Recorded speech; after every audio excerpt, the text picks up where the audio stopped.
Assalamualaikum warahmatullahi ta'ala wabarakatuh. Bismillahirrahmanirrahim. Alhamdulillahi rabbil alamin. Wassalatu wassalamu ala sayyidina Muhammadin asyrafil anbiya'i wal mursalin wa ala alihi wa sahbihi ajma'in. Alhamdulillah, senantiasalah kita memanjatkan kesyukuran kehadrat Allah Subhanahu wa taala, kerana syukur itu adalah merupakan makam tertinggi di kalangan ahli sufi. Kerana jarang sekali di antara kita apabila diterima musibah kita mengucapkan Alhamdulillah.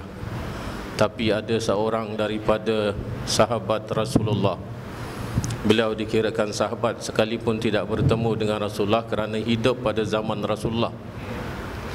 Ketika Rasulullah SAW menghantarkan utusan beliau daripada Bani Lais, seorang laki-laki, untuk mendakwahkan Islam kepada Bani Sa'ad, iaitu di mana laki-laki ini dilahirkan dan dibesarkan.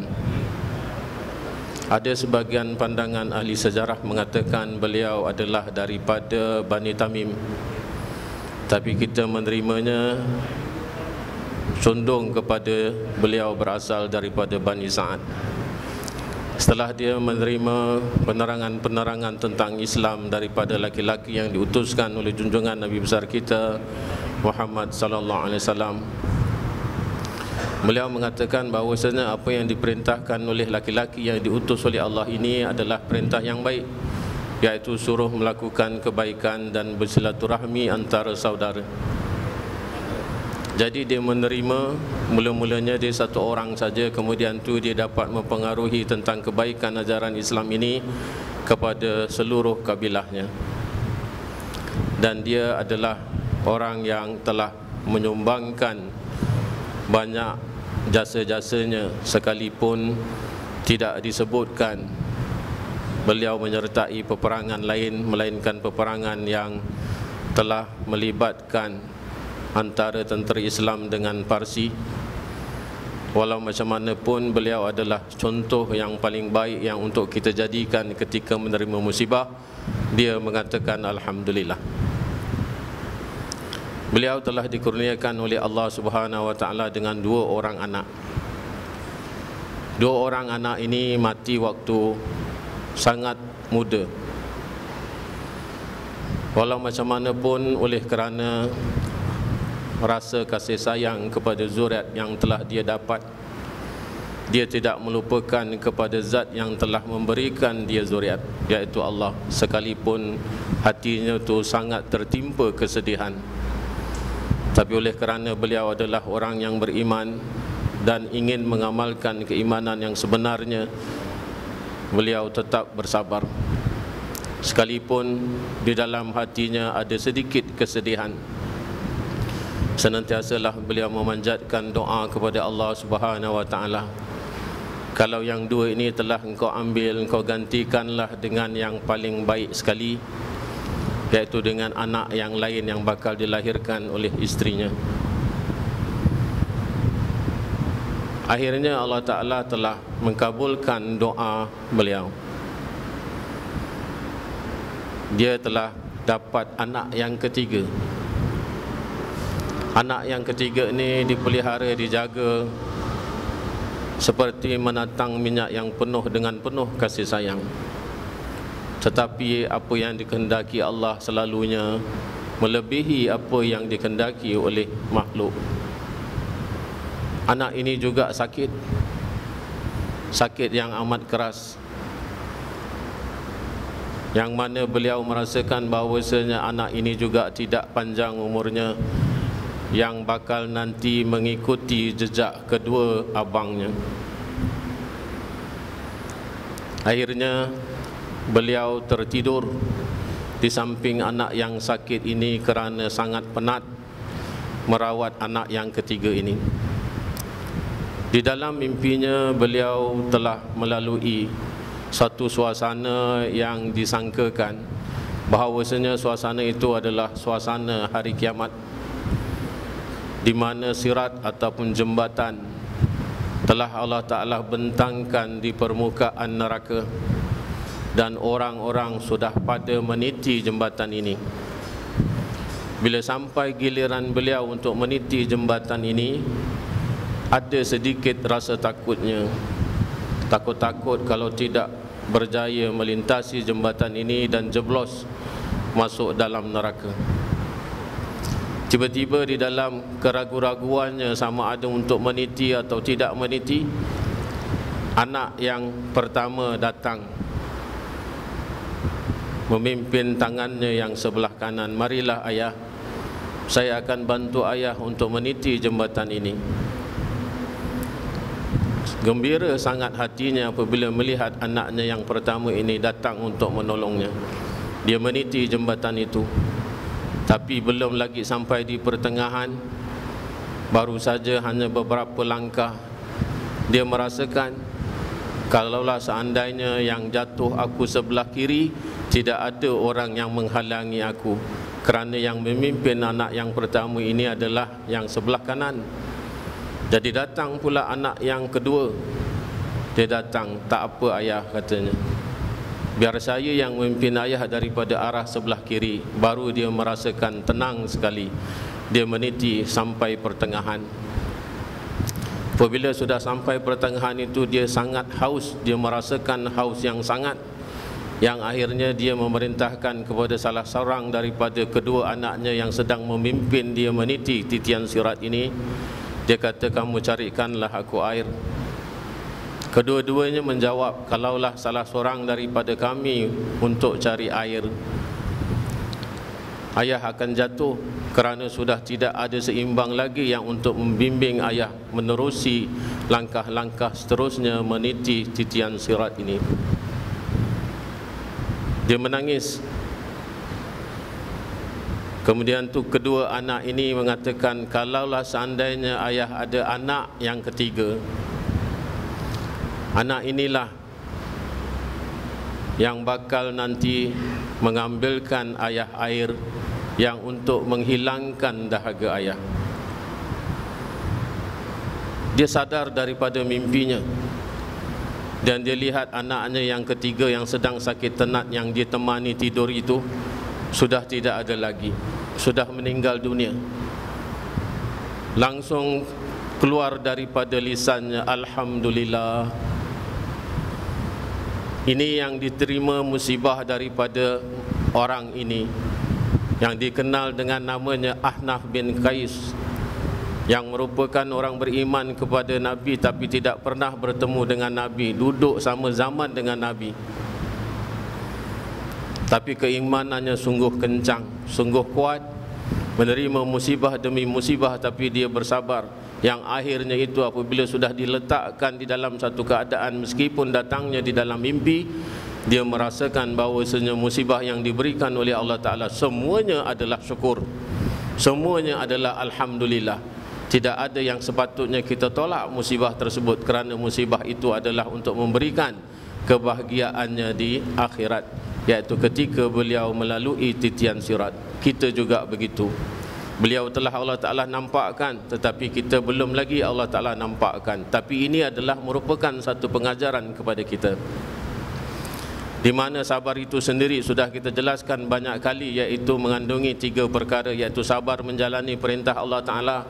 Sekalipun susah, kita mau pergi haji terhalang, sudah tidak dapat kota, kita disuruh bangun tengah malam bertahajud, walhal itu adalah masa tidur yang sedang enak.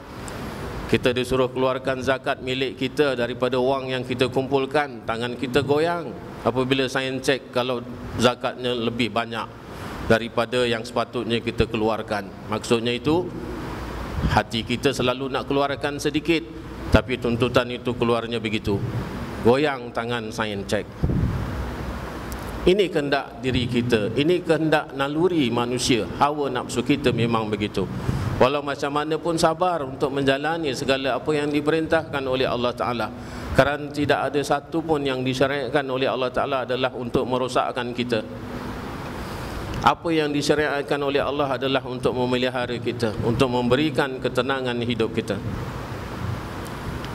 Begitu juga sabar yang bahagian yang kedua adalah sabar untuk menahan diri daripada melakukan apa yang dilarang oleh Allah Ta'ala. Sekalipun enak dipandang mata, senang kita rasakan, suka berpoya-poya minum sana minum sini, senang, Kita tengok orang kafir yang melakukan gitu, seolah-olah dunia ini adalah merupakan syurga mereka.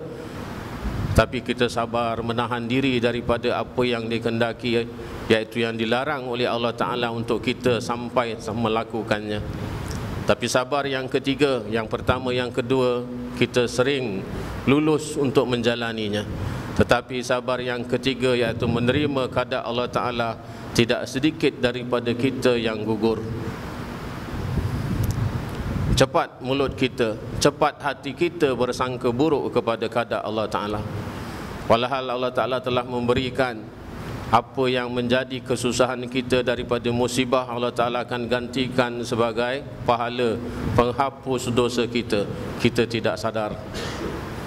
Jadi cerita tentang Ahnaf bin Qais ini adalah merupakan cerita perumpamaan supaya kita dapat mengambil iktibar daripadanya. Mudah-mudahan Allah Ta'ala senantiasa memasukkan diri kita kepada orang-orang yang mengucapkan Alhamdulillah, tidak kira sama ada yang kita terima merupakan nikmah daripada Allah ataupun merupakan musibah daripadanya. Ini semua adalah berkat daripada latihan kita. Kalau kita lihat itu sebagai satu kesusahan, maka kita tidak akan terkeluar dari lisan kita sebagai Alhamdulillah. Tapi kalau kita merasakan bahawasanya musibah itu adalah datangnya daripada Allah, daripada yang telah memberikan kita nikmat, maka kita akan katakan dia adalah suatu nikmat, kita akan jawab dengan Alhamdulillah. Ini semua adalah permainan daripada pemikiran kita. Jangan sekali bersangka buruk kepada Allah Subhanahu wa Ta'ala. Kerana kalau kita merasakan itu musibah, Rasulullah lagi merasakan itu sebagai satu musibah. Tapi Rasulullah tidak mengajarkan kita begitu. Adakah orang yang lebih buruk musibah yang ditimpanya kepada seseorang melainkan daripada Rasulullah? Para anbiya diuji oleh Allah Ta'ala lebih berat daripada ujian kepada kita. Para awliya begitu juga diuji oleh Allah Ta'ala lebih berat daripada kita. Tapi mereka tidak pernah mengeluh. Kalau mereka mengeluh, maknanya agama tidak akan tegak sampai hari ini. Kalau mereka mengeluh, maknanya tidak akan ada orang yang selamat daripada jalan yang dikehendaki oleh Allah Ta'ala. Ini adalah jasa-jasa mereka. Begitu juga kita sudah menjelaskan bagaimana permulaan Islam. Banyak di antara orang-orang yang masuk Islam pada awal disiarkan Islam itu menerima siksaan daripada orang-orang Quraisy yang masih jahiliah. Begitu juga Nabi kita tidak terkecuali. Nabi SAW Muhammad bin Abdullah juga adalah orang yang senantiasa diseksa, dihina, dikeji. Sampai-sampai Rasulullah mau pergi solat di Masjidil Haram, ditahan oleh Abu Jahal. Siapa suruh kamu masuk masjid? Saya mau solat, kata Nabi. Kamu tidak boleh solat di sini. Rasulullah kata, siapa kamu yang mau melarang aku? Sedangkan masjid adalah milik semua orang. Semua orang boleh masuk bila masa saja yang dikehendaki. Dia terus beribadah. Tapi apabila dia sedang sujud, apa yang dikatakan oleh Abu Jahal, tidak adakah di antara kamu, iaitu kepada kawan-kawannya, yang boleh menyakiti Muhammad sekarang ini? Maka datanglah seorang, dia kata, aku akan menyakiti dia, iaitu namanya Uqbah bin Abdul Mu'is. Uqbah bin Abdul Mu'is ini ada sengketa yang pernah dia bikin kerja kahwin anaknya dan Nabi kita Muhammad SAW dijemput sama. Tapi tujuannya bukan untuk memberikan kemuliaan kepada junjungan Nabi besar kita Muhammad SAW. Kerana ketika itu beliau menjemput juga orang-orang kepala-kepala ataupun pemimpin-pemimpin Quraisy yang lain, yang seolah-olah nak didudukkan sama rata dengan apa yang dirasakan. Ini Muhammad bukan pemimpin daripada Quraisy. Dia hanyalah orang yang membuat onar. Dia mahu memperlekehkan junjungan Nabi besar kita Muhammad SAW. Dia kata, aku yang akan membalas dengan dia. Tapi ketika itu Rasulullah kata, aku tidak akan mau makan hidangan kamu. Kerana Rasulullah tahu apa yang diniatkan oleh Uqbah Abdul Mu'is ini. Dia mahu menghina Rasulullah di samping dengan orang-orang Quraisy yang lain. Jadi orang-orang Quraisy adalah merupakan sebagai budaya mereka apabila orang datang ke majlis mereka tidak menyentuh makanan adalah sangat biadab bagi mereka. Itu adalah merupakan satu penghinaan. Jadi di dalam hatinya, aku akan balas apa yang telah engkau lakukan begini. Tapi niatnya memang sudah buruk, yang untuk memalukan junjungan Nabi besar kita Muhammad SAW.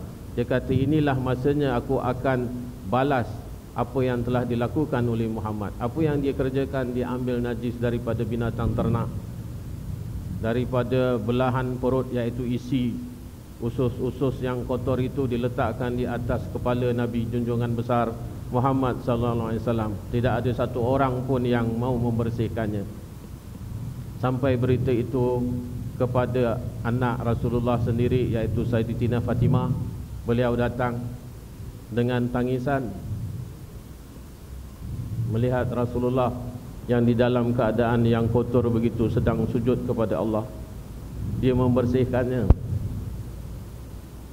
Sudah habis dia membersihkan, Rasulullah bangkit daripada rukuk, daripada sujudnya.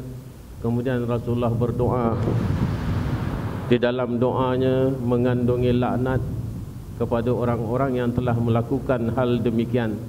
Dan dia sebut di antara nama-nama yang dia sebut itu, maka Allah Ta'ala telah membunuh mereka di dalam perang Badar. Ketikanya berlaku kejadian itu di Mekah. Perang Badar berlaku setelah hijrah ke Madinah. Jaraknya amat jauh. Ini doa seorang Nabi.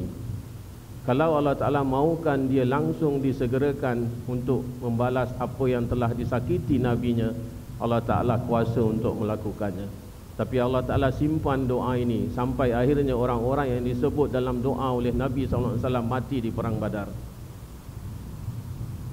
Masanya jauh untuk satu doa itu dikabulkan. Tahu tak kita ketika Nabi Musa mendoakan Firaun supaya tenggelam dengan harta-hartanya, berapa lama yang dia menunggu keadaan seperti demikian? 40 tahun Nabi Musa berdoa, baru Allah Ta'ala kabulkan dengan tenggelamnya Firaun di dalam Laut Merah. Ini adalah merupakan pengajaran kepada kita. Jangan lekas putus asa dalam doa. Sedangkan Nabi pun Allah Ta'ala lambatkan jadinya doa mereka. Apalagi kita. Kita ni siapa? Kita adalah makhluk yang banyak kekurangan, manusia yang punya banyak dosa. Terkadang kala kita lakukan dosa itu bukan kerana kita lalai, tapi kita sadar kita melakukan dosa. Apakah patut orang seperti macam kita mengharapkan doa itu dikabulkan oleh Allah Ta'ala dengan segera berbanding dengan Nabi yang maksum? Nabi maksum. Semua Nabi maksum, iaitu Nabi dipelihara oleh Allah Ta'ala daripada melakukan dosa. Cuma ada perbezaan ulama, sama ada dosa besar atau dosa kecil. Yang ada mengatakan maksum daripada dosa besar, tidak daripada dosa kecil. Ada ulama mengatakan dia maksum daripada kedua-dua dosa, sama ada dosa besar atau dosa kecil. Tapi bagi pandangan kita, kita condong mengatakan bahawasanya Nabi, Anbiya dan seluruhnya itu yang dipilih oleh Allah Ta'ala menjadi utusannya adalah dipelihara daripada dosa besar dan dosa kecil. Mereka tidak melakukan dosa. Ini adalah merupakan pemeliharaan Allah secara langsung kepada mereka. Sebagaimana kalau seorang Nabi itu mau meninggal dunia, datang malaikat maut. Malaikat maut ini diperintahkan oleh Allah Ta'ala supaya bertanya kepada Nabi, sudahkah bersedia? Kerana datangnya aku ini adalah membawa perutusan untuk mengambil nyawa kamu. Begitu akhlak seorang Nabi yang dibesarkan oleh Allah. Dan kita ingatlah bahawasanya banyak perkara-perkara yang kita melakukan adalah sebagai untuk kita tebus dosa-dosa kita. Kalau seandainya doa itu dilambatkan oleh Allah Ta'ala, kita serahkanlah. Kerana tidak ada yang lebih mengetahui untuk diperkenankan doa seseorang bila masanya yang bertepatan, melainkan adalah Allah. Jadi kita pasrah kepadanya. Kita serahkan tawakal kita bulat-bulat kepadanya, supaya dia itu adalah orang yang paling zat, yang paling mengerti untuk mengurus semua hal ehwal kita. Saya ada sedikit pekerjaan tak dapat sampai pukul 2. Jadi nanti insya-Allah minggu hadapan kita akan sambung lagi. kerana ini ada peperiksaan yang nak dijalankan. Saya sebagai orang yang diamanahkan untuk menjaga, jadi saya berhentikan kuliah saya sampai setakat ini saja. InsyaAllah kita sambung bila-bila masa nanti senang. Minggu hadapan tak ada holiday pasal apa, sudah tukar hari Deepavali kan. Jadi insyaAllah minggu depan kita sambung. Bijaya Sayyidina Muhammadin sallallahu alaihi wasallam. Insyaallah ilahul Fatihah.